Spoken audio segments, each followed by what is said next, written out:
el grupo Amigos de las Tertulias de Barcelona. Mi nombre es Toni Feliu y el tema de hoy es el diluvio universal. Vamos a hacer primero una pequeña presentación y seguidamente entraremos en el tema. Al principio de los tiempos, cuando el mundo solo era habitado por deidades, los dioses menores trabajaban la tierra con gran esfuerzo, hasta que, cansados, arrojaron al fuego sus herramientas, rebelándose contra las deidades mayores. Preocupados por la falta de mano de obra para labrar la tierra y sostener su dominio, los dioses Anunnaki se congregaron. Ante la negativa de los dioses menores a someterse a las arduas labores, el astuto y sabio Enki se alzó con una solución audaz. Propuso la creación de una nueva raza de seres, destinados a tomar el lugar de los dioses menores en el trabajo y a servirles con devoción. El poderoso Anu convoca a la majestuosa diosa Aruru y le ordena que cree a los nuevos seres según las instrucciones del sabio dios Enki. Con una determinación divina, Aruru comienza su labor. Utilizando arcilla como base de su creación, sabe que necesita infundir vida en su obra. Para lograrlo, debe mezclar la arcilla con la sangre de un dios. Así que sacrifican a uno de los dioses menores rebeldes y Aruru da forma a 7 hombres y 7 mujeres, creando así a la humanidad. En un principio, dioses y humanos convivían en armonía. Sin embargo, con el paso de los años, los humanos comenzaron a multiplicarse y su número creció desmesuradamente, volviéndose demasiado ruidosos. Su creciente bullicio se convirtió en una molestia, perturbando la paz y el descanso del dios Enlil. Para intentar reducir su número, Enlil desató diversas catástrofes sobre la humanidad, pero estos siempre lograban sobrevivir y se restablecían, trayendo consigo más ruido y caos. Desesperado, Enlil probó esta vez con la enfermedad, pero los humanos persistían y volvían a reproducirse. Cansados del incesante estruendo que los humanos provocaban, perturbando su descanso celestial, los dioses Anunnaki se reunieron en consejo para buscar una solución definitiva. Enlil, lleno de ira, propuso borrar a la humanidad de la faz de la tierra mediante una colosal inundación que cubriría incluso las montañas más altas. Con un juramento solemne, los dioses acordaron no intervenir y mantener en secreto el devastador plan, sellando el destino de la humanidad. Sin embargo, solo Enki se opuso a tal exterminio. Enki fue en busca de Utnapishtim, el hombre más sabio de la ciudad de Shuruppak. Atado por su juramento, no podía revelarle el cataclismo que se avecinaba, por lo cual Enki le habló a una de las paredes de su casa, asegurándose de que Utnapishtim escuchara. Aquella pared recibió instrucciones precisas: construir una gran barca en solo 7 días. Esta tendría unas dimensiones titánicas de 60 metros de ancho, largo y alto, con 7 pisos divididos en 9 compartimentos, en los que debería meter a toda su familia y una pareja de cada especie animal. Utnapishtim, con resolución inquebrantable, se puso manos a la obra, siguiendo al pie de la letra las sagradas instrucciones del dios Enki. Con cada golpe de martillo y cada tablón colocado, la gran barca tomaba forma, destinada a desafiar la furia de los elementos. Llenó la embarcación con animales de todas las especies y abundantes provisiones, asegurando la continuidad de la vida. Al amanecer del 7º día, la barca estaba finalmente terminada, lista para enfrentar el diluvio que los dioses habían decretado. Sobre la ciudad de Shuruppak se levantó en el horizonte una inmensa nube negra, cargada con la furia de los dioses. La oscuridad envolvió el cielo, convirtiendo la luz del día en una sombra ominosa. Entonces comenzó el diluvio, como si el propio firmamento se derrumbara, desatando rayos y truenos que hacían temblar la tierra misma. Las aguas se elevaron rápida e inexorablemente. Durante 6 días y 7 noches, el viento aulló, la tormenta rugió y el diluvio continuó sin descanso, hasta que la tierra desapareció por completo, dejando solo un vasto océano que se extendía hasta el horizonte. Cuando el diluvio cesó, el viento se detuvo y el mar se apaciguó. El silencio era total. todo ser viviente que una vez pobló la tierra había sido devorado por las aguas. La especie humana, en su totalidad, había regresado a ser arcilla. En ese momento, el mundo se encontraba en una calma solemne, como si la creación misma contuviera el aliento antes de gritar. Utnapishtim contemplaba el vasto y silencioso mar en calma, consciente de la gran tragedia que había asolado al mundo. El peso de la tristeza inundó su corazón y una solitaria lágrima recorrió su mejilla, reflejando el dolor de la humanidad. La colosal barca había estado a la deriva durante días, sin rastro de tierra a la vista. Utnapishtim y su familia comenzaban a preocuparse, pues las provisiones no durarían eternamente. La inmensidad del océano, vasto y sin fin, se extendía ante ellos mientras la esperanza se desvanecía como la bruma al amanecer. Para intentar encontrar tierra, soltaron una paloma, ya que si ésta no regresaba, significaría que había encontrado tierra donde posarse. Pacientemente esperaron y al tiempo la paloma regresó a la barca, llevando consigo la desilusión de que no había encontrado tierra firme. Sin rendirse, al día siguiente soltaron un cuervo, esperando que les trajera mejor fortuna. El tiempo pasó y el cuervo no regresaba, incrementando la tensión a bordo. De repente, como una visión prometida, una isla se alzó ante sus ojos, emergiendo majestuosa en el horizonte. Lo que jamás podrían haber imaginado es que aquella aparente isla no era más que la majestuosa cima del monte Nishir, y allí la barca quedó varada. La alegría estalló en los corazones de los valientes tripulantes de aquella barca, pues ante sus ojos se revelaba la promesa de la salvación. Con un fervor renovado y el espíritu henchido de esperanza, desembarcaron con una ilusión que iluminaba sus rostros. La tierra firme los recibía, listos para abrazar su destino. Utnapishtim y su esposa, con corazones llenos de gratitud y reverencia, levantaron un altar para honrar a los dioses, agradeciéndoles por haberles permitido sobrevivir al gran diluvio. En ese preciso instante, cuando el humo de sus ofrendas se elevó hacia los cielos, el poderoso dios Enlil descubrió que había supervivientes y su furia resonó como truenos. Enlil, en su ira divina, rápidamente descubrió que todo esto era obra del astuto dios Enki, el único capaz de idear tal hazaña. Con un furor incontenible, Enlil le recordó a Enki su juramento y lo acusó de traicionar su palabra y deshonrar su compromiso. Sin embargo, Enki, con gran serenidad, respondió que no había roto su juramento, pues nunca reveló el secreto a ningún humano, solo a una simple pared.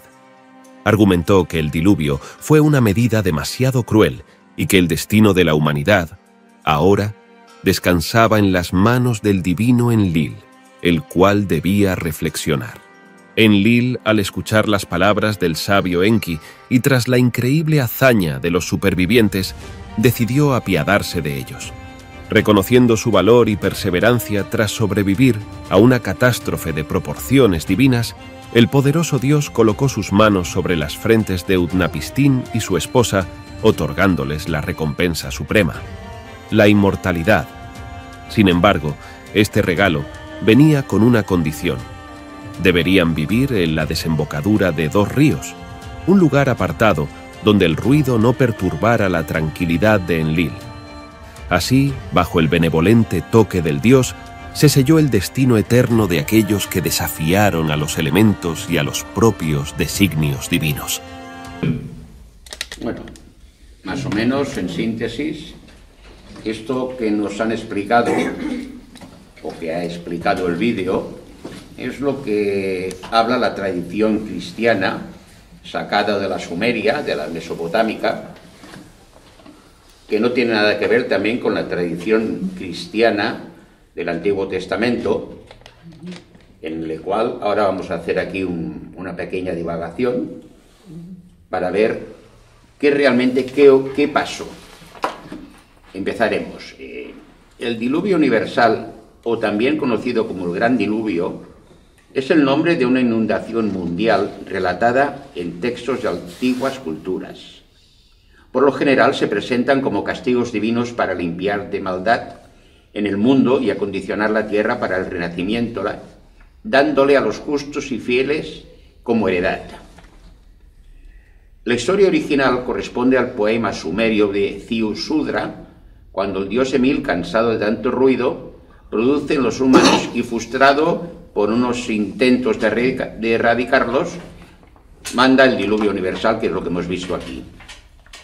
Esta versión luego fue pasada a los pueblos de Mesopotamia hasta llegar a los hebreos durante el cautiverio en Babilonia, donde lo incorporaron a sus tradiciones y a su libro sagrado, el Tanaj, y luego reinterpretado por los cristianos en el primer libro de la Biblia, conocido como Génesis, y los musulmanes en el Corán.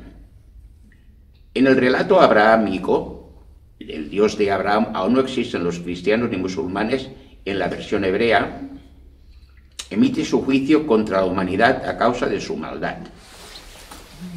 La aceptación de la historia bíblica como un hecho real varía entre los exegetas y las comunidades religiosas, desde aquellos que aceptan toda la historia literalmente, hasta quienes la ven como una alegoría, pasando los que piensan que puede existir alguna base histórica que diese origen al mito.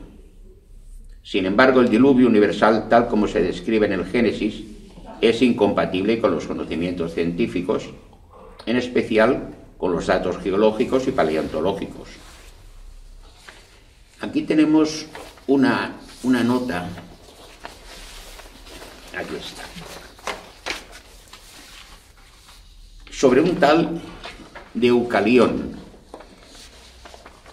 Se dice que Deucalión reunió en las regiones próximas a Fitia, pero su esposa fue Pirra, hija de Epimeteo y Pandora, la primera mujer creada por los dioses. Se dice que Zeus decidió castigar los vicios de la raza humana, como hemos visto aquí, y las fuentes no se ponen de acuerdo sobre en qué monte arribó el arca.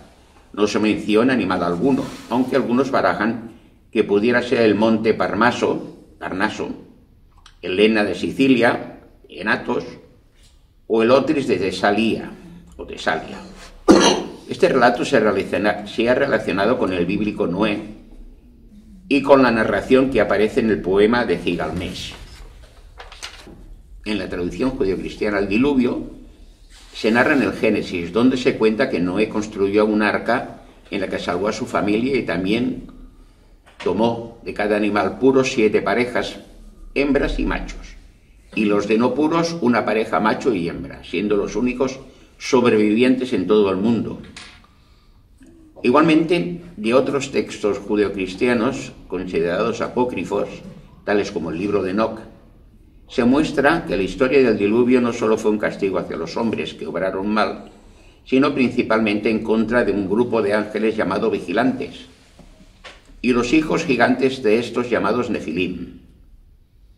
Estos seres, según los textos, habrían sido los causantes de un gran daño y desequilibrio entre los hombres, por lo que Dios habría decidido castigarlos y limpiar la tierra del mal producido por ellos, mandando este diluvio. Pero hay otras versiones. La propuesta de los geólogos William Ryan y Walter Pittman de la Universidad de Columbia sobre la inundación del Mar Negro durante la última era glacial puede haber sido un lago de agua dulce, cuando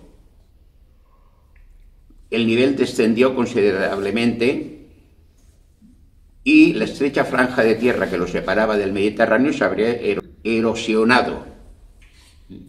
Las hipótesis que asocian este mito a las crecidas de los ríos, en las que se desarrollaron las primeras civilizaciones, y el recuerdo en las crecidas de tipo catastrófico, debieron dejar en las primeras comunidades urbanas del Tigris y el Éufrates, y en este sentido existe una amplia tradición local, aunque al igual que la hipótesis del Mar Negro, asociar estas hipótesis con el diluvio del Génesis bíblico es un hecho también polémico. Se ha teorizado también que el diluvio puede ser en realidad un tsunami mediterráneo, producido por el estallido del volcán Etna en la ribera oriental de Sicilia. Una investigación publicada en 2006 sugiere que esto ocurrió alrededor del año 6000 a.C.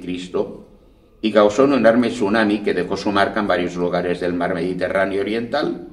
Por ejemplo, el asentamiento de Al-Yam en Israel, hoy en día bajo el nivel del mar, que fue abandonado repentinamente alrededor de esta época. Aquí hay relatos de otros diluvios en otras culturas. Eso es lo característico, porque si fue un diluvio universal, no fue solo de aquí de la región mesopotámica, porque en China también hay la gran inundación del Gunyun, también conocido como el mito Gunyu, que fue una gran inundación que se prolongó durante al menos 2 generaciones. En la hindú, en las escrituras védicas de la India, encontramos a un rey llamado Sawarachamanu, que fue avisado del diluvio por una encarnación de Vishnu en forma de un gigantesco pez. Vemos que se van de una punta a otra del mundo. En la mitología griega relata hasta 3 diluvios: el de Deucalión, que lo hemos mencionado aquí, el de Dárdano y el de Ojiges, si es que no fueron el mismo en diferentes versiones. El diluvio de Deucalión es el más célebre sin duda, es el único motivo que citan las fuentes clásicas para explicar la causa de la cólera de Zeus. Los islámicos también tienen su diluvio. El Corán también menciona un diluvio como una lluvia torrencial, en el Corán 54.11, enviado al pueblo de Noé como castigo.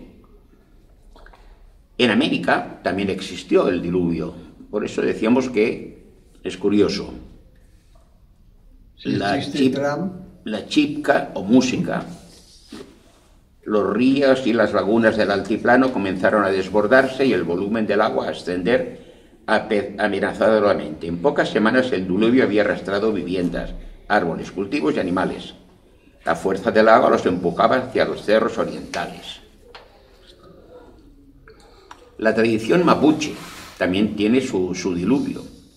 El relato mapuche señala cierta analogía con el diluvio bíblico. Encarna la leyenda de 2 serpientes, la llamada Trenbilu, protectora de los hombres, y Kaikaibilu, enemiga del género humano. La cultura maya también tiene su diluvio, que no voy a entrar aquí en la obra de Historia de América Central de Enrique Gómez Carrillo, de 1906. El autor recopila documentos a la conquista y se describe como la llegada de los primeros misioneros. Encontraron paralelos en los temas de la Torre de Babel, las tribus perdidas, la caída de Lucifer. Todo eso lo encontró este hombre sobre Nicaragua. La cultura azteca, vamos, en todas partes parece que hubo un diluvio, por eso dicen universal. Hasta en África. En la nación africana del Chad, la tribu Musaye, en su mitología, cuenta la historia de que una vez una familia vivía en un lugar remoto y que cierto día la madre quiso preparar una comida opípara para su familia, así que tomó el mortero con su majador para moler el grano y hacerlo harina. En aquel tiempo el cielo estaba mucho más cerca que ahora. En efecto, si se alargaba la mano podía tocarse. Majó el grano con todas sus fuerzas y sí, machacó el mijo y lo hizo pronto harina, pero al moler, la mujer se descuidó y alzó el majador tan alto que hizo un agujero en el cielo. En el acto empezaba a caer a la tierra mucha agua y no era una lluvia normal. Llovió durante 7 días y 7 noches, hasta que la tierra quedó anegada. Conforme caía la lluvia, el cielo se iba levantando hasta que llegó a la altura inalcanzable que tiene ahora. Y desde entonces perdimos el privilegio de tocar el cielo con la mano. Y a grandes rasgos aquí es lo que nos demuestra de que eso del diluvio universal en la cultura cristiana pues es bastante relativo, porque por todo el mundo se dan casos así, a menos que hubiese un diluvio universal y cada uno lo explica a su manera. Pero a mí me gusta el de Deucalión, porque esto tiene más de 5.000 años de antigüedad. Y según la Biblia, en el Génesis, no sé, no ponen fechas, y las fechas que pone el Génesis te puedes creer lo que te quieras creer. Así que dejamos abierto aquí que cada uno aporte lo que quiera aportar o pueda aportar. Muchas gracias.